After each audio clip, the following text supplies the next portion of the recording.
Howdy, motherfucker. I hope you're having a fantastic day, and welcome back to MCubed. I am your host, Harris, and today we are doing another Ticket or Skip It, this time going over David Leitch's Bullet Train. For Ticket or Skip It, we go over 4 questions. Those questions are, was the film itself fulfilling? Were the characters' arcs within the film fulfilling? Did I personally like this film? And do I think you will like this film? And that is when we decide whether you should get a ticket. You should probably skip it, or get a ticket, but go in with a little bit of trepidation. So, let's do further.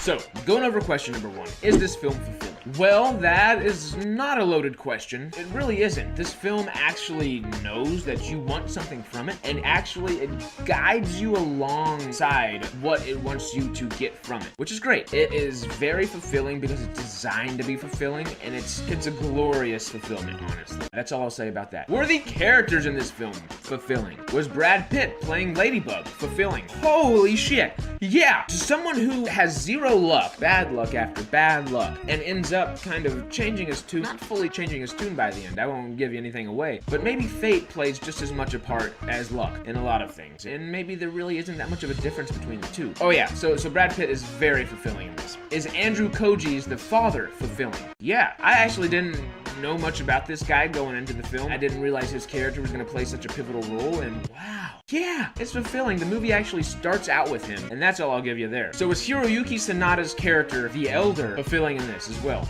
Oh yeah. From the get-go, you know this guy's got something important going on, something a little above the rest of the cast, and every time you see him, you're gonna be happy. It's always interesting when he walks on. You don't know what he's gonna bring, and that almost brings you more joy just trying to piece it together in your mind as it's happening. That brings me to, were the twins, were Lemon and Tangerine, Brian Tyree Henry and Aaron Taylor Johnson, were their arcs fulfilling? Their arcs are almost more fulfilling than Brad Pitt's in this film. They are almost co-leads, obviously the heavy supporting characters, but they're almost co-leads, and rightfully so. Both actors are phenomenal in their own rights. They do a lot of great things outside of David Leitch and Bullet Train. But wow, give me some prequels. Give me some stuff. I really wouldn't mind. And these characters are why. Those two characters really make the whole thing. Of course, Brad Pitt's character piecing things together makes things just that much better, but Brad Pitt with the twins, mwah!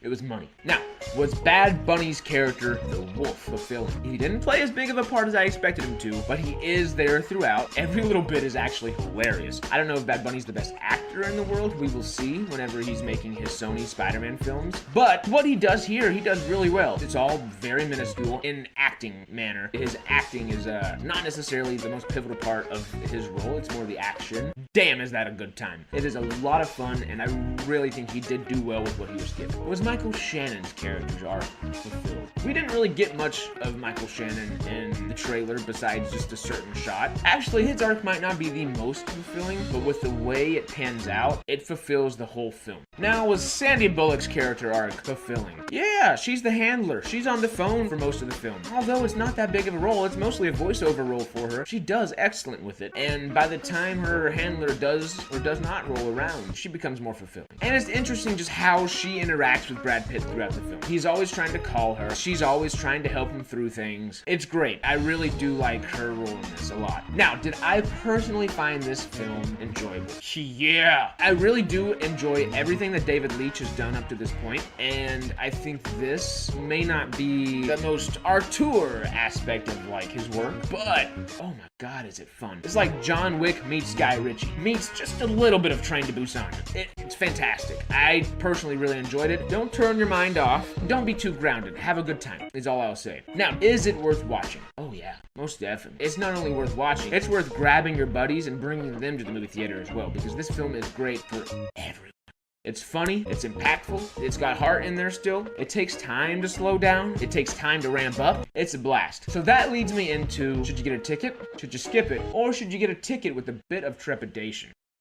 Ticket. It's fast-paced. You should be running as fast as a bullet train to the movie theater to go get a ticket. This is our Hollywood summer blockbuster, and for a good reason. And if you're watching this when this movie is on streaming, oh, kick your feet up and relax. And maybe you should even try wearing a Wooger. Woogers are a haptic feedback sound listening device, and these things are the coolest thing in the world. This thing jams along with you to your music, gives you your own personal bass within your own body, essentially uses your body as a subwoofer. I don't know if that's the correct science or anything, but that's what it feels like. And I love these things. It makes movies, music, and video games just infinitely more fun. It's the coolest thing in the world with movies. Bullet Train was a blast, and if you'd like to help and support our channel as we grow, hit that like, hit that notification bell, hit that subscribe, comment on if you were gonna go see Bullet Train, and if you enjoyed it, if you have seen it, and then let us know what you would like to see from us in the future. And without further ado, I will see you later.